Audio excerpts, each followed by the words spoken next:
पिछले भाग में आपने देखा कालिंदी ने अन्याय के कारण आत्महत्या की और गांव को श्राप दिया। सावित्री ने गांव को उस श्राप से बचाया, कालिंदी को सम्मान दिलाया और उसका मंदिर बनवाया। दिल्ली लौटते वक्त सावित्री की मुलाकात बस में स्वयं कालिंदी से होती है। कालिंदी उसे चेतावनी देती है कि कोई उसकी शक्तियों को बांध रहा है और गांव पर फिर से अंधेरा छाने वाला है। गांव में खोपड़ियां मिलती हैं। एक पुजारी का कत्ल हो जाता है। अचानक मंदिर में कालिंदी की मूर्ति टूट जाती है और एक भयानक हंसी गूंजती है।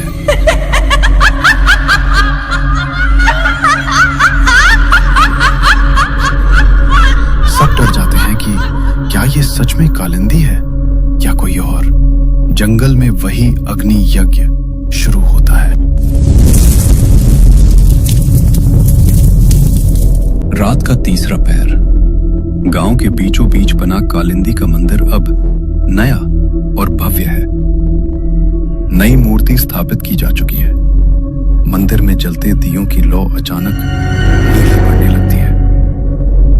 कालिंदी की पत्थर की मूर्ति के गाल पर एक दरार पड़ती है।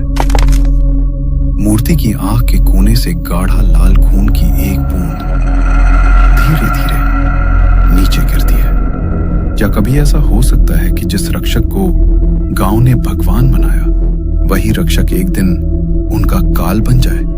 क्या भक्ति और आतंक के बीच की लकीर मिटने वाली है? सावित्री दिल्ली से वापस गांव लौट आई है। वो बस स्टैंड से पैदल ही मंदिर की ओर जा रही है। गांव का माहौल उसे बदला बदला सा लग रहा है। लोग उसे देखकर मुस्कुरा तो रहे हैं, पर उनकी आंखों में एक अनजाना डर है। सावित्री मंदिर के पास पहुंचती है। नई मूर्ति को देखकर वो सोचती है, मूर्ति तो बहुत सुंदर बनी है, पर बस में कालिंदी ने मुझसे जो कहा था, वो चेहरा, वो आवाज मुझे सोने नहीं देती। वो आएगा और सब तबाह कर देगा। आखिर कौन आने वाला है? सूरज की पहली किरण के साथ गांव वाले मंदिर में जमा है। मंदिर में आरती की तैयारी हो रही है। सावित्री गांव वालों से बातें कर रही है। जब से कालिंदी माँ का मंदिर बना है, गांव में खुशहाली लौट आई है। हाँ, अब हमारी बहू बेटियों को किसी का डर नहीं। सावित्री मुस्कुरा रही है। उसे लगता है कि उसकी मेहनत रंग लाई, लेकिन तभी बाहर से चीखने चिल्लाने की आवाजें आती हैं। पूरा गांव रघु के घर की ओर दौड़ता है। कमरे के भीतर का मंजर खौफनाक है। रघु की पत्नी जमीन पर बैठी छाती पीट कर रो रही है। उसकी गोद में उसका 3 महीने का बच्चा है, बिल्कुल सफेद पड़ा हुआ, बेजान। क्या हुआ रघु? कल शाम तो बच्चा बिल्कुल ठीक था। पता नहीं सावित्री जी, रात को दूध पीकर सोया था, पर सुबह उठा ही नहीं। डॉक्टर कह रहे हैं कि इसके शरीर में खून की एक बूंद भी नहीं बची, जैसे किसी ने सारा खून सोख लिया हो। सावित्री बच्चे के पास झुकती है। उसकी गर्दन पर देखती है। वहां 2 छोटे नीले निशान हैं। सावित्री की नजर फर्श पर पड़ती है। खिड़की से लेकर पाले तक गीली मिट्टी के नन्हे और सुर्ख लाल पैरों के निशान बने हैं। ये वही निशान है, वही खौफ।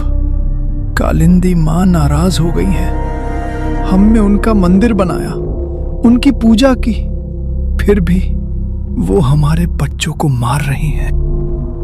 गांव में अफरा तफरी मच जाती है। लोग कालिंदी के मंदिर की तरफ नफरत और डर भरी नजरों से देखने लगते हैं। नहीं, कालिंदी ऐसा नहीं कर सकती। उसने कसम खाई थी कि वो रक्षक बनेगी। लेकिन गांव वाले अब सुनने को तैयार नहीं थे। उसी वक्त सावित्री मंदिर के पुराने पुजारी को ढूंढने निकलती है, जो मंदिर की मूर्ति टूटने के बाद से गायब है। वो गांव के बाहर पुराने खंडहरों और शमशान की ओर जाती है। उसे वहां कोई नहीं मिलता, पर जमीन पर उसे वही खोपड़ियां मिलती हैं जिनका जिक्र गांव वालों ने किया था। सावित्री को महसूस होता है कि कोई उसका पीछा कर रहा है। वो पीछे मुड़ती है, पर वहां कोई नहीं होता। बस एक डरावनी सरसराहट सुनाई देती है। उसे एहसास होता है कि गांव में पुजारी का गायब होना कोई इत्तेफाक नहीं है। कोई उसे सच्चाई बताने से रोक रहा है। दूसरी ओर ठाकुर धर्मवीर अपनी हवेली की बालकनी में खड़ा होकर गांव का मंजर देख रहा है। उसके चेहरे पर एक कुटिल मुस्कान है। वह अपने हाथ में पकड़ी एक पुरानी चांदी की डिब्बी को सहलाता है। उस डिब्बी के भीतर से किसी के सिसकने की आवाज आ रही है। सावित्री अपनी खिड़की से दूर जंगल की तरफ देखती है, जहां एक पहाड़ी पर आग की लपटें उठ रही हैं। वहां कोई मंत्र पढ़ रहा है, एक ऐसी आवाज जो बरसों पुरानी है। ये कालिंदी नहीं है, कोई और है जो कालिंदी के नाम पर मौत का खेल खेल रहा है। तभी मंदिर की तरफ से एक जोर का धमाका होता है। मंदिर का विशाल घंटा बिना किसी के छुए बजने लगता है। गांव वाले मंदिर की तरफ भागते हैं और देखते हैं कि कालिंदी की मूर्ति की आंखों से काला गाढ़ा तरल बह रहा है। आसमान में बिजली कड़कती है। सावित्री को मंदिर की छत पर एक साया दिखाई देता है। क्या ये कालिंदी का दुख है या गांव के विनाश का संकेत? कौन हो तुम? क्यों कर रहे हो ये सब? तभी एक भयानक हंसी पूरे गांव में गूंजती है और वो साया गायब हो जाता है। गांव के लोग मशालें और कुल्हाड़ियां लेकर मंदिर के बाहर जमा है। हटाओ इस मूर्ति को। हमें नहीं चाहिए ऐसी देवी जो हमारे ही बच्चों का खून पी जाए। सावित्री ने हमें धोखा दिया। उसने एक डायन को मंदिर में बिठा दिया। सावित्री भीड़ के सामने खड़ी होती है। उसकी आंखों में आंसू है, पर आवाज में दृढ़ता है। रुक जाइए। आप लोग जो देख रहे हैं वो सच नहीं है। कालिंदी ने कसम खाई थी, वो रक्षक है। ये आंसू गवाही दे रहे हैं कि वो दुखी है। वो हमें मार नहीं रही। भीड़ नहीं मानती। तभी एक पत्थर मंदिर की मूर्ति की तरफ फेंका जाता है। पत्थर मूर्ति को लगने ही वाला होता है कि अचानक एक तेज बर्फीली हवा चलती है और वो पत्थर हवा में ही रुककर चकनाचूर हो जाता है। सब सज रह जाते हैं। गांव के दूसरे छोर पर लक्ष्मी अपने कमरे में सो रही है। वो 7 महीने की गर्भवती है। खिड़की से ठंडी हवा अंदर आ रही है। लक्ष्मी की नींद खुलती है। वो दिया जलाती है और देखती है कि दरवाजे से उसके बिस्तर की ओर गीली मिट्टी के लाल पैरों के निशान बढ़ रहे हैं। वो चीखना चाहती है, पर उसकी आवाज गले में ही फंस जाती है। दीवार पर एक परछाई नाच रही है। वो परछाई कालिंदी जैसी दिख रही है। लक्ष्मी को लगता है कि उसका अंत आ गया है। वो अपने पेट को पकड़कर कोने में दुबक जाती है। नहीं, माँ कालिंदी, मेरे बच्चे को छोड़ दो। मुझे मार दो, पर इसे छोड़ दो। तभी एक खौफनाक घटना घटती है। लक्ष्मी की खिड़की के बाहर एक काला धुएं जैसा साया उभरता है। वो साया सीधे लक्ष्मी के पेट की ओर झपटता है। तभी दीवार पर नाच रही कालिंदी की परछाई अचानक दीवार से बाहर निकलती है। वो एक सुरक्षा कवच जैसा बना लेती है। कालिंदी की रूह उस अदृश्य साये से लड़ने लगती है। कमरे में बर्तन गिरने लगते हैं, चीजें हवा में उड़ने लगती हैं। कालिंदी की रूह उस हमलावर साये को खिड़की से बाहर धकेल देती है। जैसे ही वो साया गायब होता है, कालिंदी की परछाई लक्ष्मी के माथे पर हाथ फेरती है और गायब हो जाती है। लक्ष्मी बेसुध होकर गिर पड़ती है। धर्मवीर अपनी हवेली में अकेला है। वो अपनी चांदी की डिब्बी को मेज पर रखता है। डिब्बी के अंदर से एक छोटे बच्चे के रोने की आवाज आ रही है।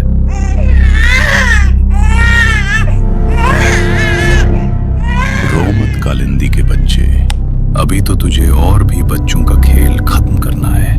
जितना तू गांव में तबाही मचाएगा, उतनी कालिंदी बदनाम होगी। गांव वाले उसी को राक्षस समझेंगे और मेरा पाप हमेशा के लिए मिट्टी में दब जाएगा।